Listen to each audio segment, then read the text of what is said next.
Ya, son las 8, no nos da el tiempo, vamos a comenzar. Muy buenas tardes a todos y todas las participantes. Les doy la más cordial bienvenida al seminario que tiene por tema 10 tips para redactar tu peritaje social de competencias parentales. Estamos muy contentos de la gran participación del día de hoy, por eso que queremos que en primer lugar agradecer su gran motivación y confianza hacia nosotros por poder ser parte en este camino del aprendizaje en salud mental. También les invitamos a seguirnos en nuestras redes y si quieren estar enterados de todos los seminarios que vienen, síganos en Instagram y en Facebook. A continuación les presentamos ya la agenda de esta instancia impartida el día de hoy. Actualmente estamos en el bloque de bienvenida, el primero. Posteriormente viene la presentación de la temática y una vez concluida se dará la posibilidad para algunas preguntas. Sin embargo, queríamos recordar que solo se podrán tomar algunas preguntas debido a la cantidad de personas que hay en la exposición. Una vez terminado el bloque de preguntas, vamos a realizar un sorteo que será por una beca totalmente gratuita para el curso en el peritaje social en competencias parentales para tribunales de familia, que tendrá sus sesiones en vivo los días 9 y 10 de agosto. Los requisitos para poder optar esta beca son, primero, ser trabajadores sociales, asistentes sociales o alumnos de último año de dichas carreras. Y segundo, es que el sorteo se realizará solamente con las personas que hayan participado en toda la sesión, por lo que los y las invito también a participar y quedarse hasta el final. Durante el sorteo necesitamos que las personas estén atentas y esto es lo más importante con sus nombres reales puestos en el Zoom, para que podamos encontrarlos durante el sorteo. Posterior al sorteo de la beca compartiremos el link para la generación del certificado. Este link será compartido por el chat y a través de un código QR. Una vez ingresen a este link para el certificado tendrán que rellenar sus datos personales y se les enviará automáticamente a sus correos. A modo ya de información general, se mantendrán los micrófonos silenciados durante la instancia y se reactivarán en el bloque de preguntas para las personas que levanten su mano. Ya, les recordamos que la manito se puede levantar apretando en el icono de reacciones y luego en el botón de levantar la mano. El chat será moderado durante la sesión y podrá ser utilizado por las personas. Sin embargo, en algunos momentos se cerrará para hacer este proceso ya un poquito más fluido y más ordenado y que se centren en la presentación. Les recordamos a todas y todos también que tenemos un canal de ayuda disponible de lunes a sábado para cualquier duda o consulta que tengan, el cual es a través de sac@adipa.cl. Finalmente, les queremos dejar a todas y todos invitados a que puedan apoyarnos compartiendo este seminario y los seminarios que vienen también, que son 100% gratuitos a todas y todas sus colegas y conocidos. Muchísimas gracias nuevamente desde ADIPA, les deseamos una jornada muy enriquecedora. Ahora, para ya dar paso al seminario, quisiera presentar a la docente que impartirá la sesión de hoy. La expositora que impartirá la presente sesión es Alexandra Gajardo, la cual es trabajadora social de la Pontificia Universidad Católica de Chile, postítulo en Estudios de la Familia, Escuela de Trabajo Social de la Pontificia Universidad Católica de Chile, magíster en Trabajo Social de la Pontificia Universidad Católica de Chile, diplomada en Medición Familiar de la Universidad Católica de Chile, diplomada en Métodos Cualitativos para la Investigación Social de la Universidad Diego Portales, formación en posgrado en Clínica Sistémica Relacional de la Fundación Familias y Parejas de Buenos Aires, Argentina, profesional con 18 años de experiencia en la formación de adultos de pre y posgrado, con especialización en temas de funcionamiento y dinámica familiar, intervención en crisis género, resolución pacífica de conflictos y de los procesos judiciales asociados a los derechos de alimentos. También violencia en la familia, maltrato de niños, adoptaciones, ley RPA, cuidado personal y todos aquellos relativos al ámbito individual y familiar desde una perspectiva psicosocial. La expositora que imparte la sesión de hoy está reemplazando a Carol Betis, que es quien iba a dictar este seminario originalmente, pero la profesora Carol Betis se encuentra muy enferma, por lo que Alexandra tomará su lugar, dado a que es una profesional excelente, eh, y les aseguramos desde ya que todas las temáticas serán abordadas desde una manera muy clara y precisa para todos y todas ustedes. Sin nada más ya que agregar, le damos el paso a Alexandra para que inicie la exposición.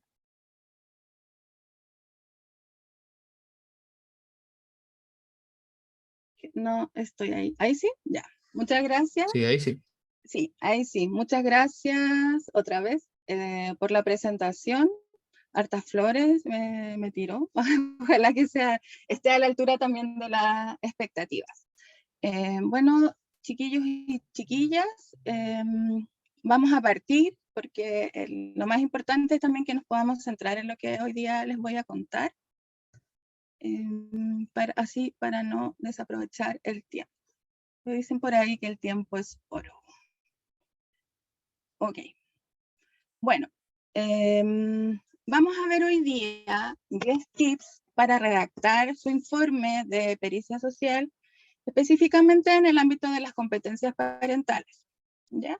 Sin embargo, lo que vamos a conversar también les va a servir a ustedes para poder redactar otro tipo de informes que no estén asociados específicamente a lo que es la competencia parental, ¿sí? Esto es de elaboración propia en base a la experiencia. Yo trabajé un tiempo como consejera técnica, así que tengo la experiencia como desde el otro lado. Y también, bueno, he realizado muchísimos informes y también pericia durante mi vida profesional. Tengo además un gusto por la literatura y la escritura, y entonces eso también me hace poder hablar con mayor propiedad respecto a algunas cosas, ¿ya? Porque no solo tengo mi formación como trabajadora social, sino que también tengo formación en el área de la literatura, ¿ya? Lo que es así para mí es maravilloso y es parte de los autocuidados que hago y tiene que ver más bien con mis gustos personales, pero es algo que pongo a disposición también del el trabajo que realizo como docente. Entonces, partamos. ¿Cuál es el objetivo de esta sesión? Es una sesión breve, que posteriormente aquellos y aquellas que tomen el curso que se va a dictar, que vamos a dictar la próxima semana, vamos a poder profundizar sobre algunos de estos elementos y también tener mayores ejemplos, diversos ejemplos. Yo acá les puse algunas cositas para que pudiéramos ir viendo, pero ya en el curso lo vamos a profundizar. Entonces lo que vamos a hacer hoy día es revisar estos 10 consejos que espero que ustedes puedan tener en cuenta para que puedan redactar de manera correcta, cumpliendo con las expectativas que también tiene el tribunal cuando realiza la solicitud. Pero lo más importante es que logren comunicar eficazmente aquella evaluación que ustedes han realizado en base a los conocimientos que tienen sobre las competencias que estos adultos tienen para el cuidado de los niños y niñas. Antes de entrar a lo que vamos a conversar, lo primero es decirle que cada palabra que nosotros elegimos para elaborar un informe, para redactar nuestro informe final, cada término, cada frase que dejamos fuera, cada explicación que hacemos, explicaciones que tenemos, pero que no incorporamos en nuestro informe, todo ello, lo que incorporamos y lo que dejamos fuera, implica un posicionamiento teórico, ¿ya? Es decir, detrás de eso hay elementos teóricos que pueden justificar por qué se agrega tal cosa, por qué tal cosa queda fuera. Implica también un posicionamiento ético, que esto cruza todas nuestras intervenciones, tanto intervenciones de carácter directo como intervenciones de carácter indirecto. Está ahí lo ético. A veces está un poco oculto, a veces se nos olvida, pero las elecciones que nosotros hacemos tienen a la base este posicionamiento ético. También hay un posicionamiento valorativo, porque nosotros estamos haciendo un juicio, ¿ya? Estamos haciendo una evaluación. No es una evaluación antojadiza, es algo que nos solicitan, y como nos lo solicitan, nosotros ponemos a disposición todos los conocimientos, las técnicas, las estrategias que hemos ido adquiriendo a lo largo de nuestra vida profesional para llegar a la elaboración, a la formulación de juicios profesionales que están sustentados, ¿ya? Que no se basan en me tinca que, yo imagino, o en la cachativa, o es que la guata me dice, o mi corazón me plantea, no. ¿Ya? Ninguna de esas cosas. Uno puede tener ciertas intuiciones, ¿ya? Pero no es la intuición lo que queda plasmado ahí. Lo que queda plasmado en el documento es nuestro juicio profesional, ¿ya? Que como trabajadores sociales, si todos los que estamos acá somos trabajadores sociales, u de otras profesiones, ese juicio profesional tiene un alto valor, ¿ya? Porque detrás de eso está todo nuestro proceso de formación y nos hace expertos también respecto de lo que estamos diciendo. Entonces, por algo nos consultan. Cuando hay un temblor, en las noticias no llaman al caballero, a la señora de la esquina, llaman al geólogo Marcelo Lagos, y él es el que explica qué es lo que pasa con las placas tectónicas que se mueven para... Él lo explica, porque él es el experto. Y en este caso, cuando hablamos de la evaluación, de la pericia, de las competencias que los adultos tienen para el cuidado de sus hijos, hijas o niños que están bajo su responsabilidad, también le preguntamos a los expertos, ¿ya? Entonces, este marco, esta forma de ver, tiene que siempre ser nuestra línea base, ¿ya? No podemos salirnos de ahí, y además esto nos tiene que ayudar a fundamentar nuestros juicios. No es cualquier persona la que está hablando, es una persona que tiene formación, que tiene conocimiento, que tiene experiencia, porque la experiencia también sirve para esto, o sea, es muy, muy útil, pero que es capaz de sustentar sus juicios de manera científica. Y esto científico lo digo en cursiva, ¿ya? No lo digo entre comillas, lo digo en cursiva, y posteriormente les voy a explicar por qué. Entonces, ¿cuál es el primer consejo? ¿Qué es lo primero que tenemos que hacer? Es no perder de vista el horizonte, ¿ya? Eso es lo primero. Nuestro informe tiene un horizonte, tiene un propósito hacia donde nosotros nos estamos encaminando. ¿Cuál es el propósito? Otra vez, entregar una opinión técnica, científica, así en cursivas, científica y justificada sobre una situación X que sea considerado por otros, que sea planteado como una situación problemática, y en el caso de las competencias parentales, que implica vulneración al bienestar, a los derechos de los niños, las niñas y los adolescentes. Ese es nuestro horizonte. Nosotros no tenemos que perderlo. Ese es nuestro horizonte. Entonces, como profesional, como perito, lo que tengo que hacer es pronunciarme sobre ese hecho. Cuando está aquí en la lámina el comunicar en grande, es porque hacia allá me estoy dirigiendo, hacia comunicar mi juicio técnico respecto de esa situación. Ahora, para poder comunicar ese juicio técnico, yo tengo que realizar todos esos pasos que están abajo. Es decir, yo tengo que indagar, tengo que recoger información desde distintas fuentes. No puedo quedarme solamente con una parte de la historia, sino que yo tengo que buscar, contrastar esa información. Entonces, si voy a evaluar a una pareja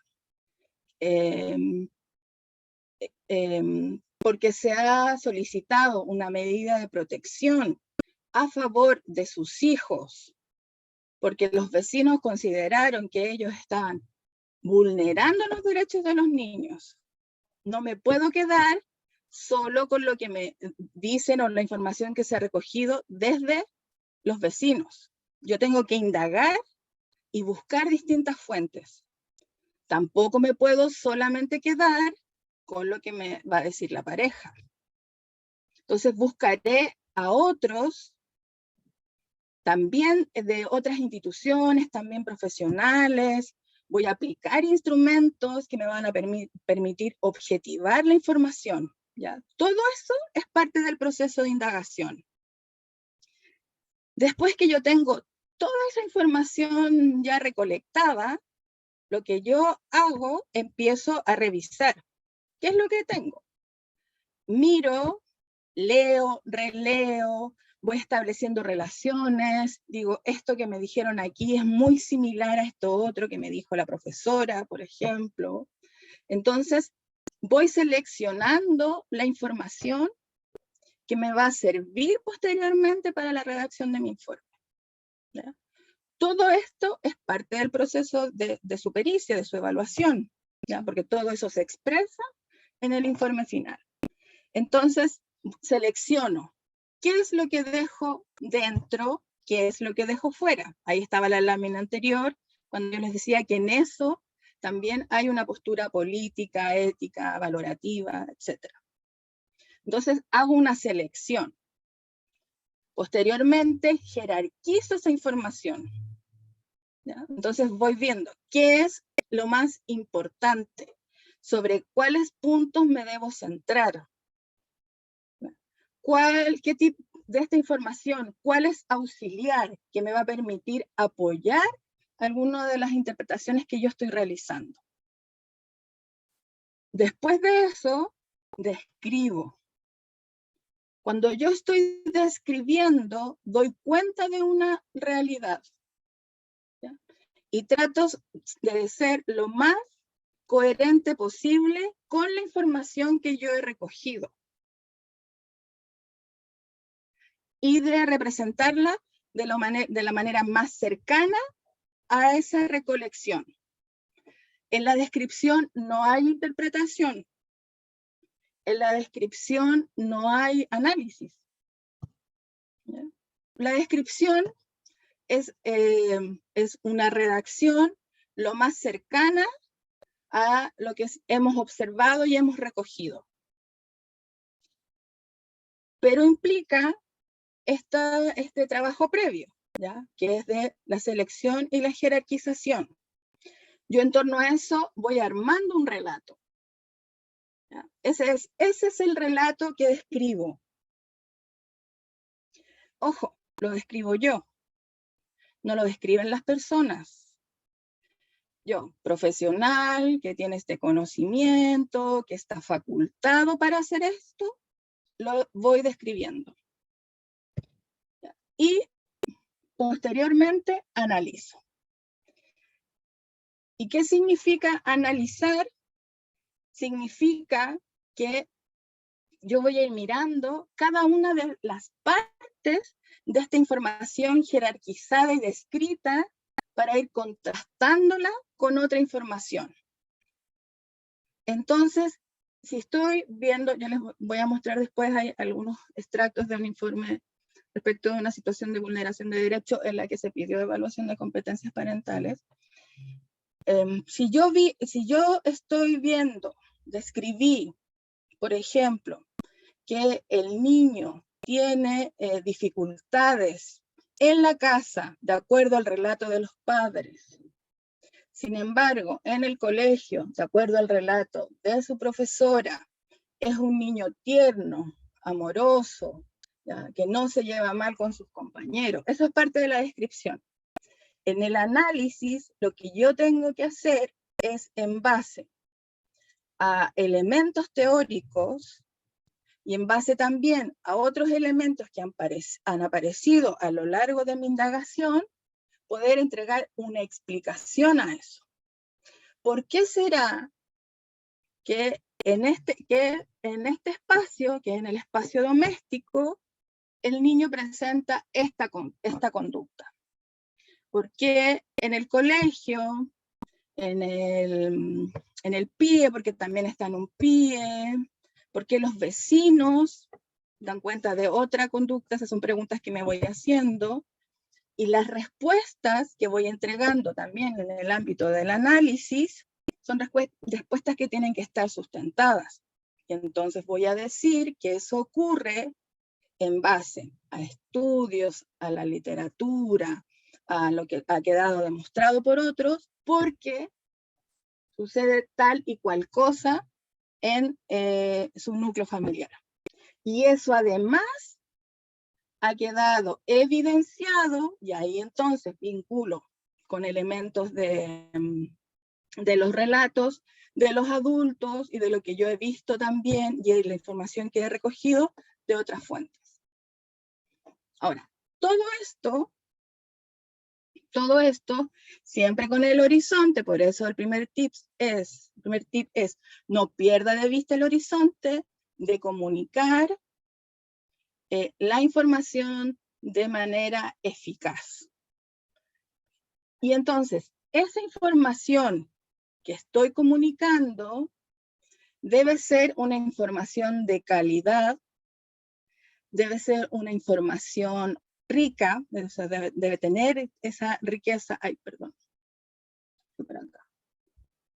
debe ser una información confiable, ¿ya?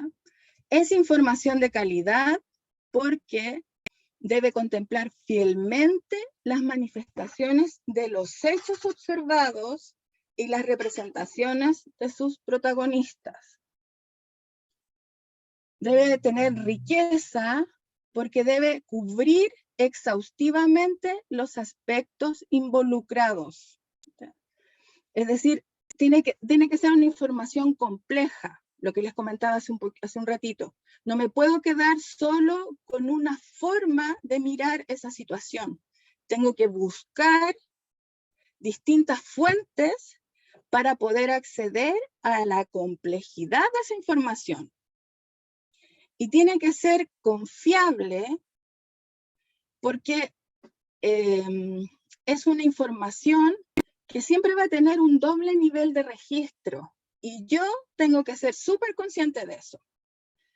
Hay un registro que es el registro textual y descriptivo, y hay un registro de la interpretación que hago como evaluador. Y esa interpretación, insisto, tiene que estar sustentada. Vamos a ver un poquito más adelante otro consejo asociado a esto y se los voy a recordar, ¿ya? Pero tiene que ser información confiable. Y además, aquí me adelanto, yo tengo que preguntarme si otra persona hiciera esta evaluación, ¿llegaría otra persona como yo, quiero decir, experta como yo, experta como ustedes, llegaría a las mismas conclusiones? Si mi respuesta a esa pregunta es sí, porque tengo fundamento para responder, basada en los hechos, en la investigación, en lo que he mirado, lo que mi juicio profesional dice, entonces la información que estoy generando es de carácter es confiable, ¿ya? existe ahí la confiabilidad, perdón.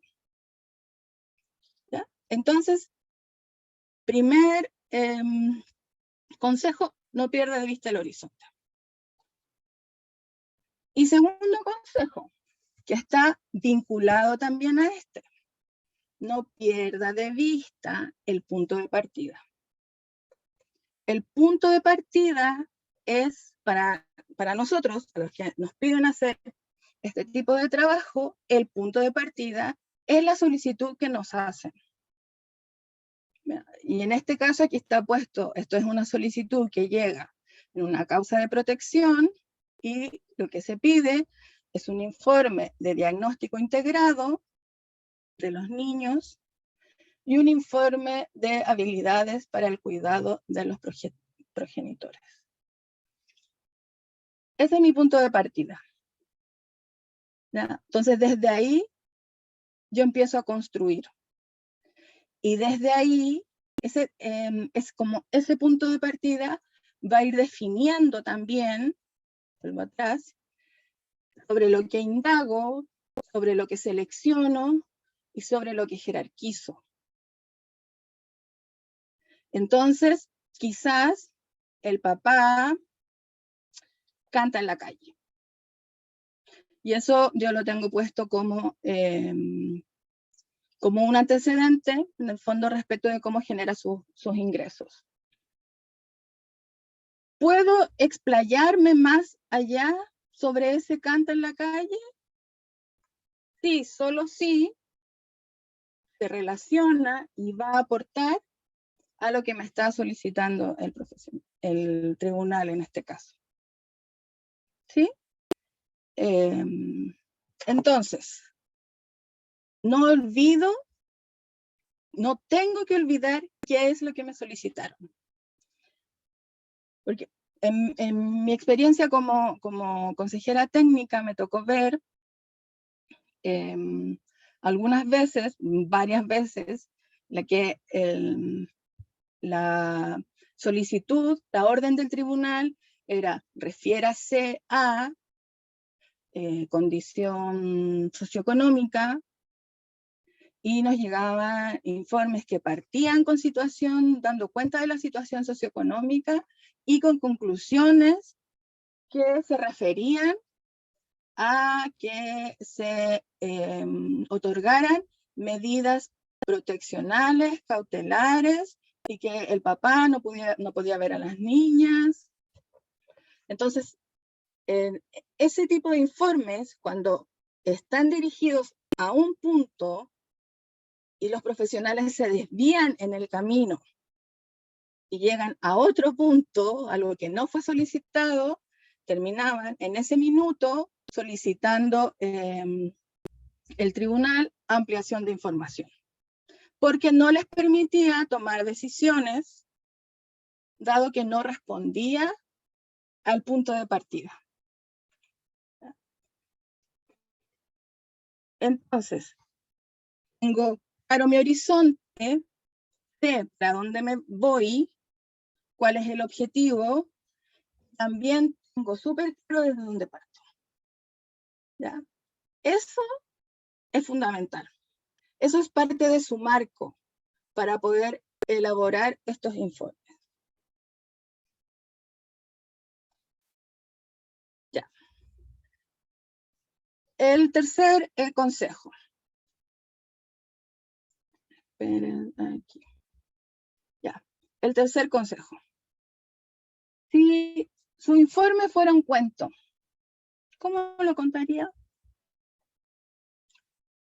¿Cuál es el consejo acá? El informe tiene una estructura y esa estructura debe ser respetada y cumplida de principio a fin. Así como el cuento, la novela, las canciones tienen estructura, también lo tiene el informe. Entonces, los informes que estamos elaborando van a tener un planteamiento inicial, van a tener un desarrollo y van a tener un desenlace. como pasa en un cuento, ¿ya? Igual que en un cuento. Entonces, en el planteamiento inicial se hace una presentación, ¿ya? Se señala que se responde al oficio tanto, que se da respuesta a la solicitud en la que se pedía evaluación de competencias parentales, se describe a los personajes, puse ahí como que fuese en un cuento, pero en el fondo yo voy a entregar información sobre las personas que forman ese grupo que se está evaluando. Y ya en esta tercera parte, yo tengo que dar cuenta de la metodología. Es decir, y vuelvo ahí a la segunda o tercera lámina, cuando nos decía indagar, tenemos que indagar, aquí en la metodología, yo tengo que decir todo lo que yo hice para recoger la información. El material que revisé, las reuniones que sostuve, los test que apliqué, si tuve acceso o no a la carpeta, a todos los archivos que habían en ella, si me pude reunir o no con otros profesionales que estaban en conocimiento de esto. Todo eso tiene que quedar planteado en la metodología. Y además, ustedes, como yo les decía previamente, no solo indagan, luego seleccionan y jerarquizan. Y hay algunos que incluso hacen como análisis cualitativos de la información que han recopilado. Y empiezan a hacer análisis de contenido, de la información que tienen, porque está todo en texto, para ir viendo qué es lo que está ocurriendo. ¿Ya? Todo eso es como parte de este planteamiento inicial o de este inicio. Además aquí, porque yo solo estoy enunciando en esta primera parte, voy a dar cuenta de los antecedentes que dan origen a la solicitud. ¿De dónde viene esto? ¿Cuáles son los antecedentes que yo recibí? La segunda parte es la parte del desarrollo, ¿ya? Y este es el grueso de la información, ¿ya? Lo mismo que en el cuento, aquí es donde ocurre el conflicto, aquí es donde van ocurriendo cosas que le acontecen a los personajes. En el informe, en esta parte, yo voy a hacer la descripción y también voy a ir poniendo estos elementos analíticos, interpretativos, ¿ya? Entonces, yo acá lo que tengo que hacer es una descripción integrada de la información que yo he recogido, de lo que me han dicho también los que son evaluados. Y esa información tiene que estar organizada en torno a los criterios de evaluación. Específicamente cuando se hace en competencias parentales, parte de esa evaluación va revisando elementos, por ejemplo, como los aspectos vinculares, ¿ya? Es decir, cómo se vinculan esos adultos con los niños, cómo es la interacción de la familia entre ellos, como familia, ya no solo los adultos con los niños, sino que como sistema completo. ¿Qué pasa con la protección familiar? ¿Ya? ¿Cómo se protegen? ¿Cómo se cuidan? ¿Cómo resuelven los conflictos? ¿Qué hacen frente a las desobediencias de los hijos? A las travesuras. Es decir, ¿cuáles son las condiciones proteccionales que ese entorno les está entregando a los niños? ¿Cuáles son sus competencias formativas respecto del establecimiento de las normas? ¿Cuáles son sus competencias protectoras? ¿Cómo los adultos entregan la información? ¿Cómo reaccionan también frente a situaciones que los van sacando de su comportamiento habitual o de lo que ellos esperan que tiene que ser correcto, y el comportamiento de sus hijos. Aquí a Apolo también le gusta aparecer en cámara. ¿Ya? Entonces, todo eso, en torno a eso, yo voy estructurando la descripción y la interpretación, ¿ya? En torno a esos elementos. Y la última parte, lo mismo que en un cuento, viene el desenlace. Y en el desenlace están las conclusiones y las sugerencias. Y mis conclusiones tienen que ser coherentes con lo que me solicitaron. Y tiene que ser coherente con lo que yo he estado redactando a lo largo del escrito. Entonces no me voy a pronunciar sobre una situación que yo no he abordado. Y si no me fue solicitada y me voy a pronunciar sobre ella, debe tener sentido y relación con lo que yo estoy abordando.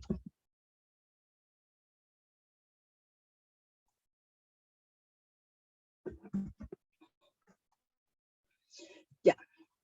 Aquí en este cuarto consejo, la verdad es que si uno lo ve como en la literatura, las sugerencias que se hacen, hay varios que sugieren que se redacte el informe en primera persona, del singular, ¿ya?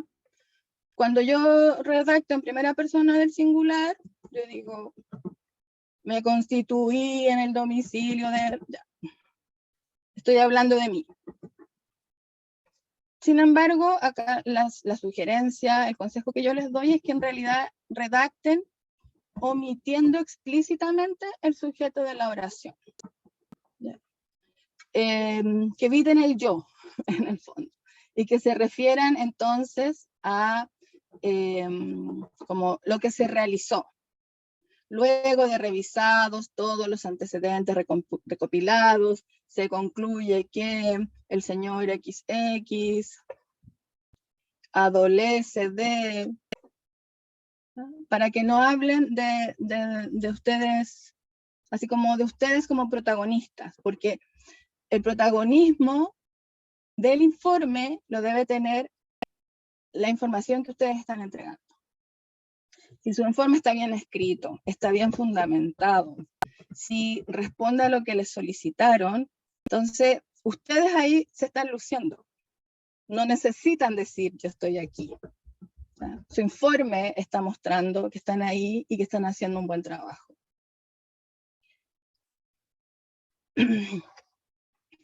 Eviten hablar en tercera persona del singular, porque esto también hay, bueno, sobre esto sí hay consenso, como que ustedes hablen de ustedes como que fuesen otros. Entonces, la perito entrevistó, no lo hagan. Hablen ustedes presentando los hechos. Y no usen la tercera persona del plural, salvo que ustedes hayan trabajado con otras personas. Entonces, es muy frecuente también que se vean informes que dicen, realizamos las entrevistas. Ya, eso lo pueden hacer siempre y cuando efectivamente haya habido más de una persona realizando la entrevista. Cuando haya un nosotros.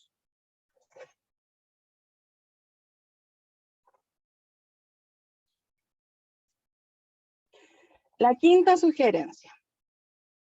Más no siempre es mejor. Evite la redundancia.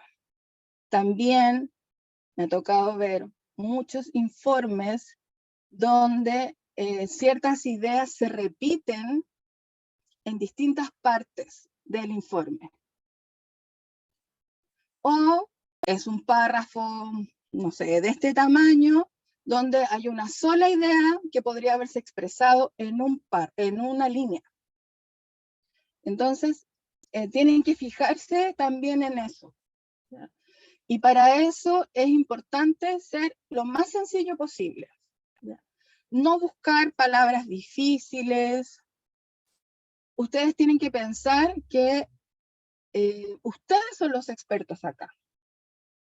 Es decir, a ustedes el tribunal les está pidiendo que hagan esta pericia porque ustedes son los expertos, ustedes son las expertas. Entonces, use sus conceptos. También es frecuente que cuando llevan mucho tiempo trabajando como asociado a tribunales, empiecen a utilizar términos que se usan. El menor de autos, ¿ya?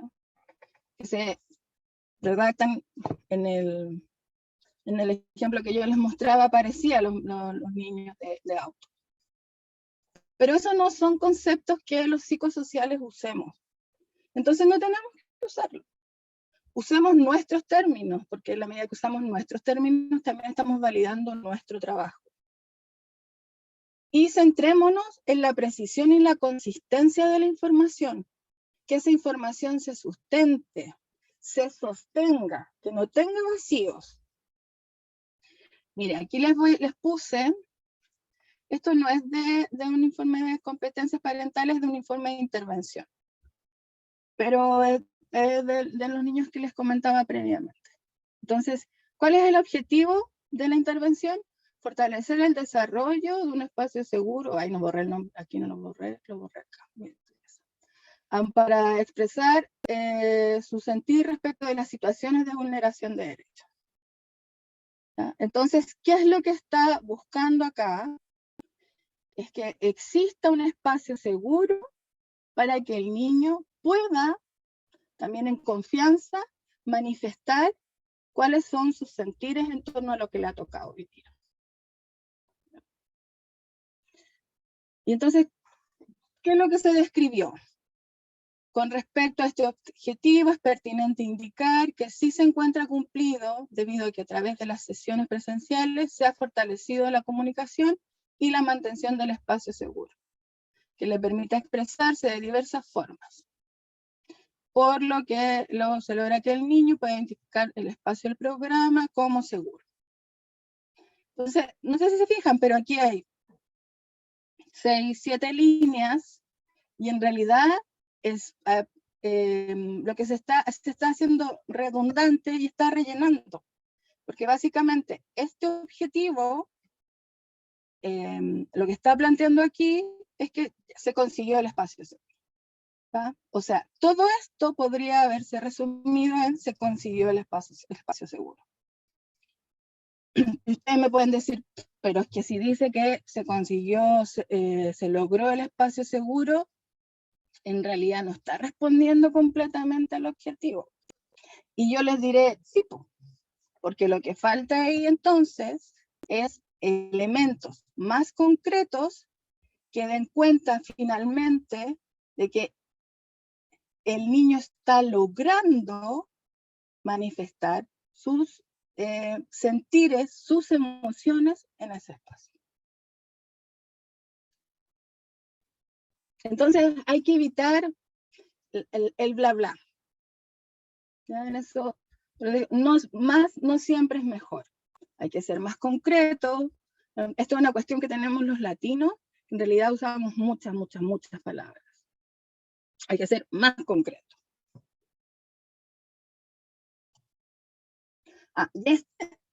Yo no sé si están al tanto, pero es como en estas peleas que existen en el mundo del hip hop. Residente de Calle 13, que no sé si lo conocen, que ha tenido varias polémicas con cantantes también de hip hop, tiene en una canción, dice él, ahora quiero ser baladista. Y entonces canta esta parte, que después la canta Ricky Martin, y cuando la canta Ricky Martin es como, wow, que suena bonito. Pero en realidad no dice nada. Pues dice, soy el amor que te ama amándote, quiero quererte, queriéndote. Y si yo estoy aquí y tú estás allá, quiero que vengas aquí y salgas de allá. Te falta lo que tengo aquí, me falta lo que tienes allá. Y si no puedes llegar aquí, pues cierra los ojos allá. Imagínate que estás aquí conmigo. Entonces, lo puse aquí como ejemplo de esas cuestiones que tenemos que evitar. Esto es redundancia, pleonasmo, es relleno.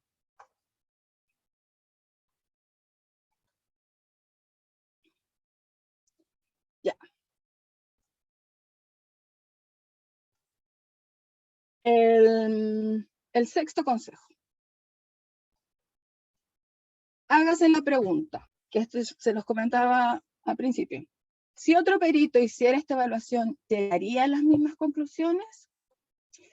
Sí, o sea, debiera y tendría que llegar a las mismas conclusiones. ¿Por qué? Bueno, nosotros somos acá peritos dentro del ámbito psicosocial, ¿ya? Y en lo psicosocial se habla de que no existen certezas, ¿ya? La realidad no es unicausal, no es como en las ciencias duras. Sin embargo, lo que se espera de un perito es que actúe siguiendo los principios del método científico. Y ahí ustedes me van a decir, pero ¿cómo voy a seguir los principios del método científico si no estoy haciendo ciencia acá? Pues no puedo seguir todos los principios del método científico, pero si ustedes se dan cuenta, sí sigo varios de ellos. Ahí dice, bueno, me planteo la pregunta, hago una hipótesis, hago el experimento, hago la observación, el análisis y concluyo. ¿Y qué es lo que hacemos nosotros?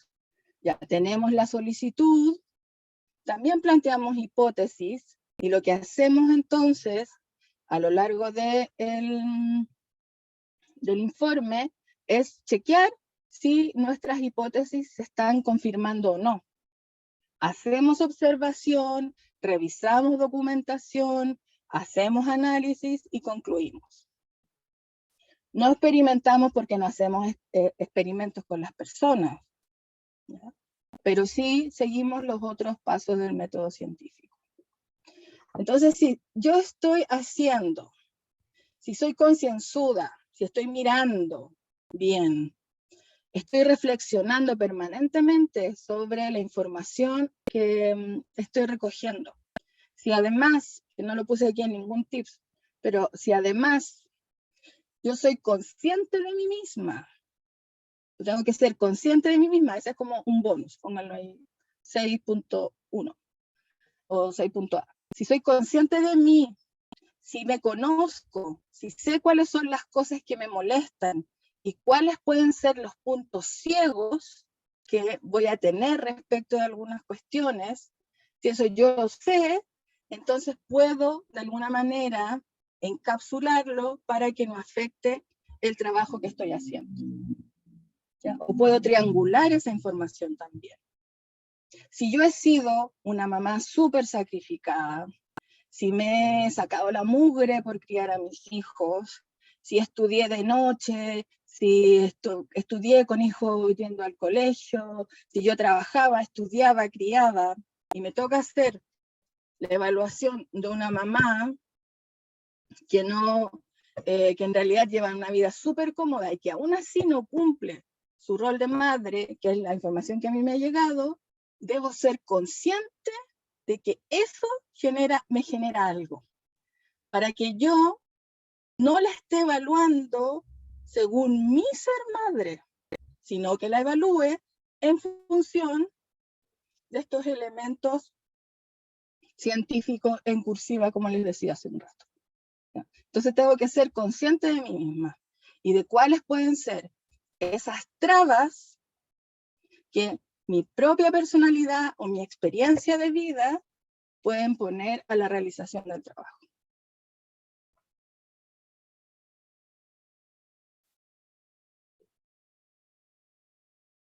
Ya. ¿Cuál es la séptima recomendación? No abuse de las citas textuales, referenciando a los entrevistados. Yo les decía hace un rato, el informe es una elaboración mía. Yo estoy elaborando, yo aquí estoy plasmando mi juicio profesional, mi juicio técnico. Entonces, no puedo construir mi informe en base a solo citas textuales de los entrevistados. Porque además, yo debería señalar al principio cómo obtuve esas citas textuales. Tomé nota exactamente de todo lo que me dijeron, los grabé. Si los grabé, lo hice con su consentimiento. Si se hicieron las grabaciones y luego las transcripciones, eso tiene que quedar manifestado en la parte de la metodología. Entonces, todo el informe es mi juicio técnico, profesional, de experta. Y es, insisto, es una construcción, es una elaboración propia. Entonces yo voy a usar las citas de las personas para fundamentar lo que estoy diciendo.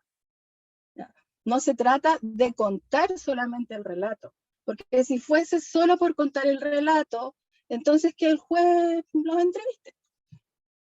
¿Ya? Si solo el relato tuviese ese peso. Es que yo necesito el relato más la interpretación de eso para llegar a la conclusión de si efectivamente tienen competencias suficientes para poder responder a todas las necesidades afectivas y de cuidado que tienen los niños y las niñas. Ahora, siempre es importante dejar que los sujetos se expresen, ¿ya? O sea, es bueno poner la frase, lo que dice la persona. Sin embargo, lo dicho por ellos y las frases escogidas deben dar cuenta de la interpretación que yo como experta estoy realizando. Y el centro del informe no es lo que dicen textualmente los evaluados. El centro del informe es el análisis y las conclusiones a las que llega el perito.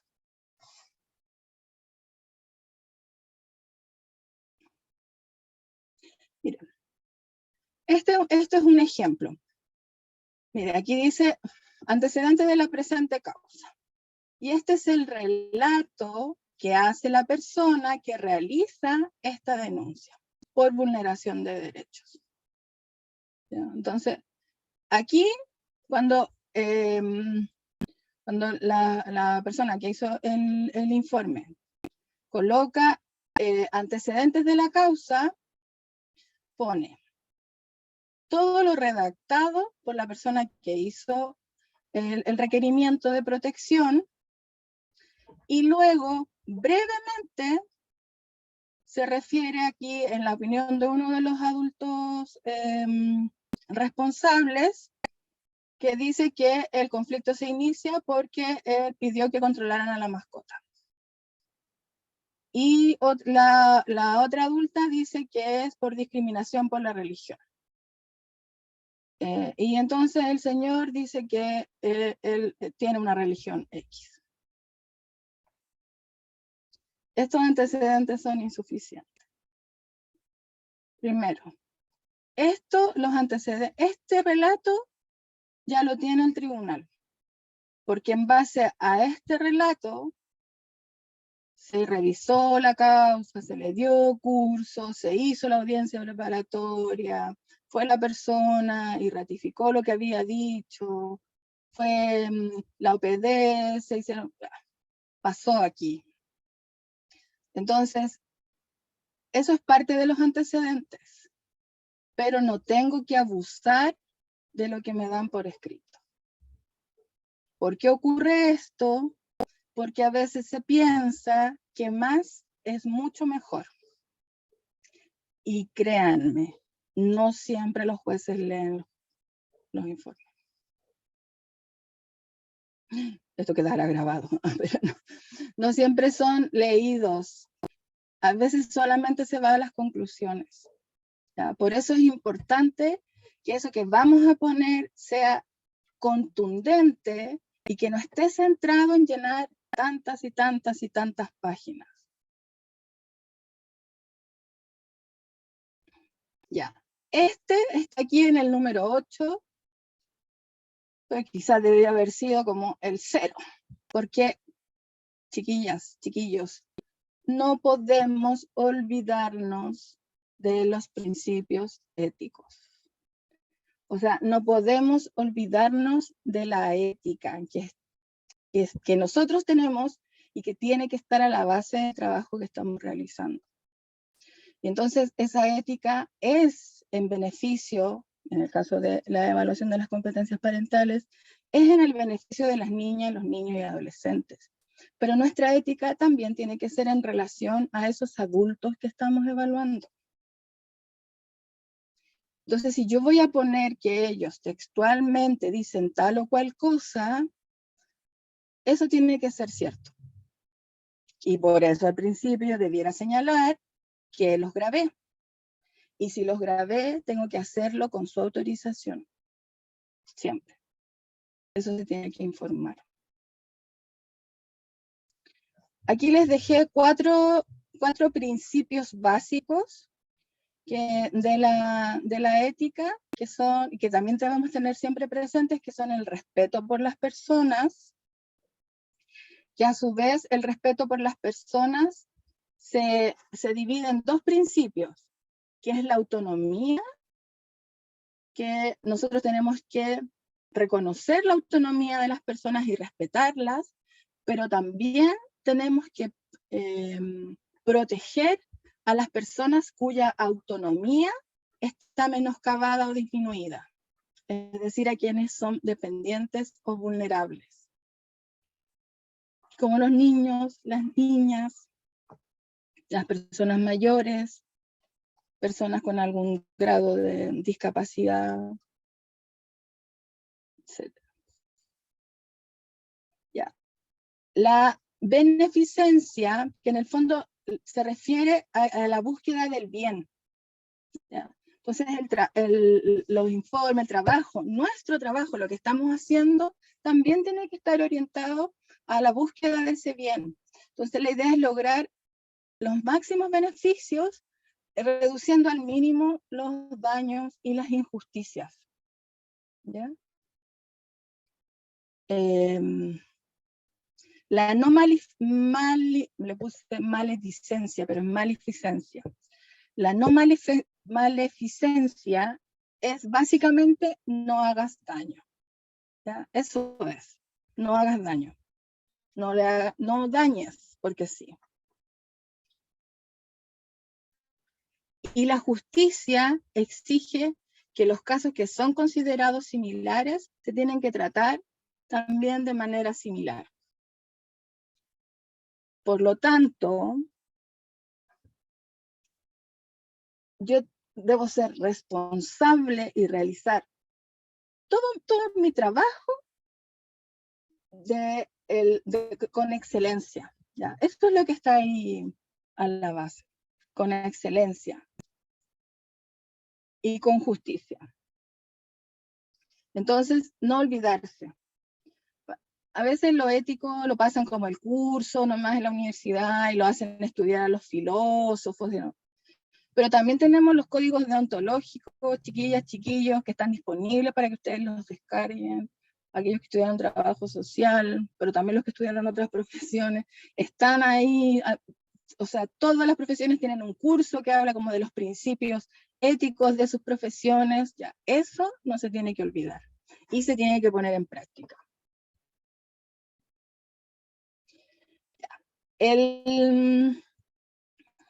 La novena sugerencia, el noveno consejo es: responda a la solicitud. ¿Ya? Responda explícitamente a la solicitud. Aquí está la solicitud que yo le ponía en el consejo 2, ¿ya? Que se realice informe de diagnóstico integrado de los niños de autos e informe de habilidades para el cuidado de los progenitores. Y esta es parte de la conclusión, ¿ya? Que don fulanito de tal, dice aquí es dable, que esa palabra, es dable, se utiliza mucho en tribunales, corroborar la siguiente hipótesis, que don XX no presenta las habilidades parentales suficientes que garanticen el cuidado y bienestar de los niños en causa. ¿Ya? Y bueno, posteriormente viene como toda la justificación a esta conclusión. Entonces, no se pueden olvidar, tienen que responder la solicitud. Y esa respuesta a la solicitud está en las conclusiones.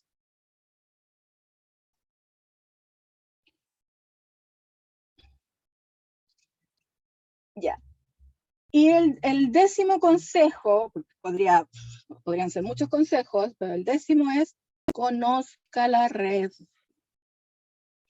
Conozca la red. No solamente debe ser un perito evaluador de competencias parentales, también debe realizar sugerencias que puedan ser implementadas y que busquen la maximización del beneficio para los niños. El fin último de este tipo de pericia es el bienestar integral de los niños y niñas. Entonces piensen ustedes.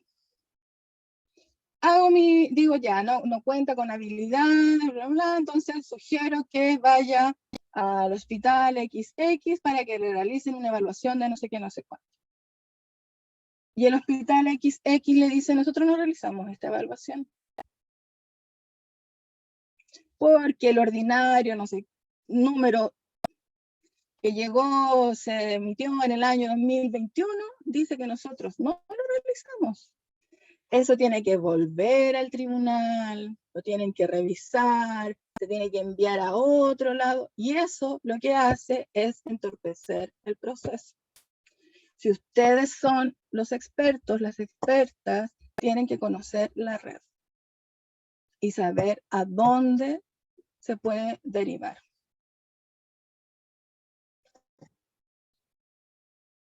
Y tengo bonus. Cuide la redacción, la puntuación y el uso de los tiempos verbales. No en familia, pero sí hubo, no recuerdo en qué región, un juez que corregía la ortografía y la redacción de los informes que revisaba. Salió en las noticias. Recuerde que escribe para otros, entonces tiene que tratar de ser lo más claro posible.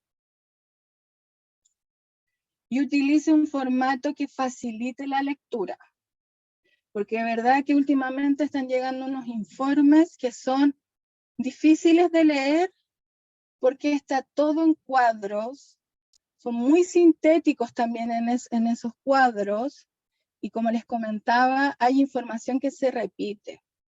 O sea, como que esos cuadros van con ciertos ítems, y entonces si lo dijeron arriba, lo vuelven a repetir, y entonces eso denota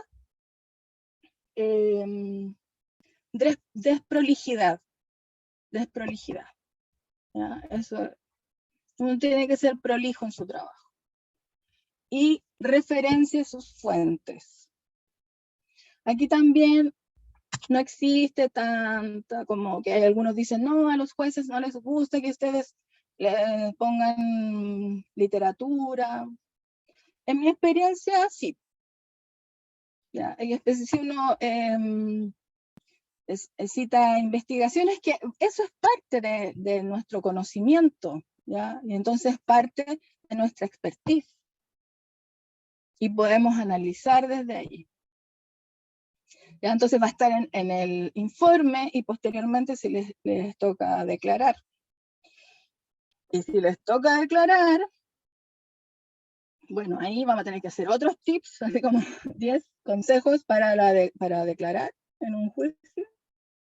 Porque ahí sí que sí tienen que estar muy, muy, muy, muy centrados en los hechos, los hechos, los hechos.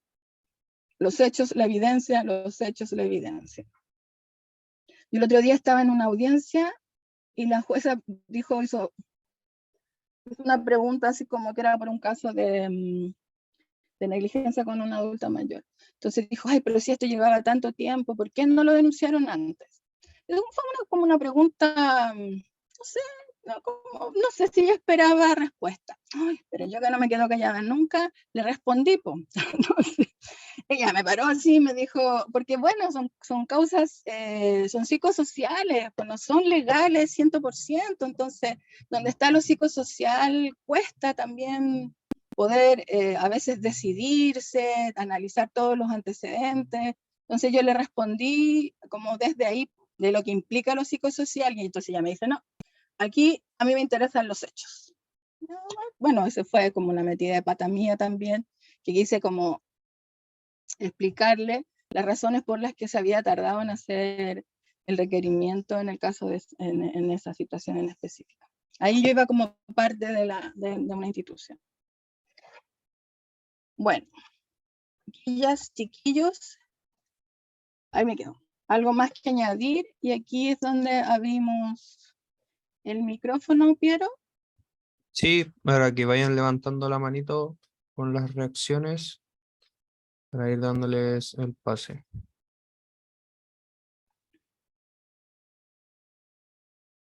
Partimos con Ignacio. Sí, Ignacio Páez. Ignacio. Hola, ¿se escucha? Sí, yo escucho. Ya, primero que nada, dar las gracias porque estuvo muy bueno el seminario y tomo varios puntos de lo que dijo la profe ahí. Y yo trabajo en residencias de menores, entonces tenemos que siempre estar haciendo oficios, informaciones, y como decía ahí, hay que ser súper objetivo y súper claro, y algunas veces los informes hay que ser súper resumidos porque como decía ahí la profe, a veces los jueces no leen todo, se van a las puras conclusiones. Y desde ahí se toman malas prácticas o malas decisiones de repente porque no son capaces de leer todo el informe. Entonces, darle las gracias porque me sirvió para reforzar ciertos puntos más. Así que eso, darle las gracias. Muchas gracias, Ignacio. Y valora ahí porque trabajar en residencia es complejo. Vamos con Catalina ahora. Catalina Arce. Catalina. Aquí. Profesora, muchas gracias, estuvo muy informativo. Yo soy estudiante de trabajo social en último año Ya. y quería hacerle una consulta. ¿Usted Ya. recomienda, por ejemplo, utilizar la herramienta esta mismo de grabar las entrevistas con distintas personas que estemos viendo algún caso en específico, como más que nada para tener un recuerdo como nosotros como profesional en caso de que las preguntas se malinterpreten o alguna situación en específico? Bueno, la verdad es que si tú vas a grabar y lo quieres tener grabado para que no se malinterprete la información, esto se lo tienes que decir a la persona. O sea, todo lo de la grabación tiene que ser transparentado. Entonces, se va a grabar, el uso de la grabación es para esto, no se va a utilizar en esta instancia. Y bueno, en este ámbito, en el ámbito judicial, nuestros usuarios no son usuarios voluntarios. Y en realidad tenemos que procurar de generar un espacio. O sea, yo sé que es difícil, pero igual los invito como a tratar de ponerse en el lugar de los otros y lo que implica tener a esas otras personas que están siendo evaluadas, que están siendo cuestionadas en el ejercicio de su paternidad, su maternidad. Entonces probablemente van a ser muy resistentes a prácticas de ese tipo. Así que no lo recomiendo para eso, y si lo vas a hacer y alguien lo autoriza, tiene que saber para qué se va a usar esa información. Igual en eso, yo entiendo que no se usa la práctica del consentimiento informado y debería utilizarse.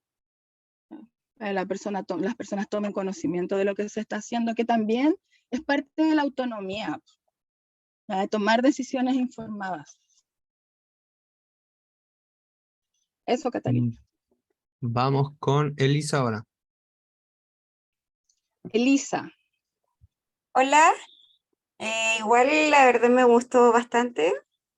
Bueno, yo estoy empezando a estudiar, la verdad, pero quería empezar ya a estudiar desde ya todo. Y hay un punto que lo encontré súper bueno y que debería ser así, pero no lo es, que es el primer punto donde dice no pierda de vista el horizonte. A mí me pasó un caso similar. Bueno, yo estuve en juicio con el papá de mi hija y mi hija estuvo en la OPD, en el cual hicieron una orden de alejamiento hacia mí. Y yo vine y llamé a la psicóloga porque estaba firmada por la psicóloga y le dije que por qué colocaba esas cosas tan malas, siendo que jamás hablaron conmigo. Y ella me dice, es que yo la vi una pura vez, le paso a la trabajadora social. Me pasó a la trabajadora social y me dice, no, es que te voy a pasar a mi asistente. Y me dijeron, ¿sabes qué? si te podemos ayudar, hicimos ese informe porque no te pudimos encontrar, porque te cambiaste de ciudad. Y le dije, sí, me cambié de ciudad, pero me podrían haber llamado y haber hablado conmigo para ver si realmente era así, lo que el papá dice, porque ustedes no buscaron información por ningún lado y solamente se quedaron con lo que dijo el papá. Y a mí me hicieron una orden de alejamiento. Entonces, de repente, yo no sé qué se puede hacer en esos casos, porque ahí ni la psicóloga ni la trabajadora social hicieron nada, se quedaron solamente con lo que dijo su papá. Sí, bueno, es que en esos casos, mira, lo que tú comentas no es tan inusual. Además pasa otra cosa, no tengo así como el dato. Esto yo lo hablo más bien desde la experiencia, que me tocó mucho verlo y aún ahora que ya no estoy en tribunales, hace mucho rato, veo que hay, esto parte así, causas, denuncias de violencia de la mujer en contra de su pareja, eso se alarga, y luego, y en forma paralela, viene un requerimiento de protección, donde es la pareja la que acusa principalmente a las mujeres, también vi casos de hombres, pero bueno, estadísticamente ahí son más las mujeres en esos casos, en los que se les acusa de no cumplir con sus roles parentales, ¿ya? Entonces, las herramientas que tiene el tribunal frente a ese caso, porque la ley tampoco, o sea, es la ley 19.968 le quitó las atribuciones que tenían antes, que eran las asistentes sociales de los tribunales de menores y también el juez, que hacían visitas domiciliarias y veían todo eso, ya eso no está. Son las organizaciones colaboradoras ahora de Mejor Niñez, las que tienen que hacer esa pega. Y los profesionales que están en esos lugares están reventados, además, a honorarios, malos sueldos, casi sin prestaciones sociales, con muchos casos. Entonces, como es un sistema, Elisa, que es muy vicioso, ¿ya? O sea que te tocó a ti, desafortunadamente, que lo ves ahí, que te pasó y que malo que ocurrió así, pero además como que hay mucho vicio en todo el sistema que evalúa estas causas. Y para qué decir, chiquillas, chiquillos, que un profesional, tribunales de familia son dentro de los que menos pagan en comparación a los otros, pero ganan muchísimo más, que pueden llegar a ganar el triple de lo que gana un profesional, un psicólogo, una trabajadora social, en un PPF, en un PIE. Entonces hay mucha sobrecarga. O sea, también quiero hacer como una defensa ahí de los profesionales. Elisa, lo lamento, de verdad que lo lamento, pero las condiciones son muy injustas para todos, para los profesionales, para la familia, para los niños, en tu caso aquí, para ti también. En honor al tiempo, vamos con la última pregunta para realizar el sorteo después y enviar el link del certificado que lo están pidiendo. Vamos con Katy ahora, si puedes activar tu micrófono. Katy. Hola, muy buenas noches a todos. Felicitaciones por el seminario, súper, digamos, para nosotros enriquecedor, para mí en lo personal. Yo estoy en mi último año de técnico superior en servicio social y ahora voy a empezar mi práctica. Mi pregunta es la siguiente, porque estoy igual así como nerviosa. Yo soy técnico en educación preescolar y ahora empiezo en un jardín con mi práctica de asistente social. Mi pregunta es la siguiente. Esto es, referente a mi primera carrera y esta, ¿cuál es el enfoque que debe tener uno, digamos, en su práctica profesional, digamos, en esta nueva carrera, en servicio social? ¿Cuál es el enfoque o la mira, digamos, porque trabajar con familias, digamos, de diversas realidades, que ya yo las vengo viendo, es complejo. Es complejo. En cuanto a los informes, digamos también porque de repente hay realidades que uno ve y uno se admira y que uno de repente no las puede creer. Entonces, en eso, ¿cuál es el enfoque que uno debe tener? Digamos, yo empezando ahora para hacerlo, para realizarlas, como para enfocarme, porque la verdad estoy un poco asustada y quiero saber en qué enfocarme o en qué punto, digamos, basarme para hacerlo, como para empezar bien encaminada. Sí, Katy, bueno, es una pregunta difícil, en el sentido de que cada experiencia de práctica es única. Si además es tu práctica ahora que viene de esta carrera y tienes la otra carrera también en la que no sé si has trabajado, lo que yo te puedo recomendar es lo siguiente. Uno es que aproveches el conocimiento que tienes de tu carrera, de tu otra carrera, ¿ya? Y que potencies el conocimiento que te ha dado estudiar ahora este técnico a nivel superior en servicio social. No llames mamitas ni papitos a los apoderados de los niños, que es una práctica muy frecuente. Y cuando te insertes en la práctica, trata de conversar con todas las personas, cuando llegues con los profesionales, saluda, sé colaboradora, ofrece tu ayuda. Y cuando te relaciones con los apoderados, las apoderadas, trata de mirarlo también desde la perspectiva del trabajo social, ¿ya? Y entonces tener ahí una visión menos prejuiciada respecto de la relación de las familias con el establecimiento, ¿ya? Que eso ahí, con la institución en la que estés. Eso es lo que te puedo decir.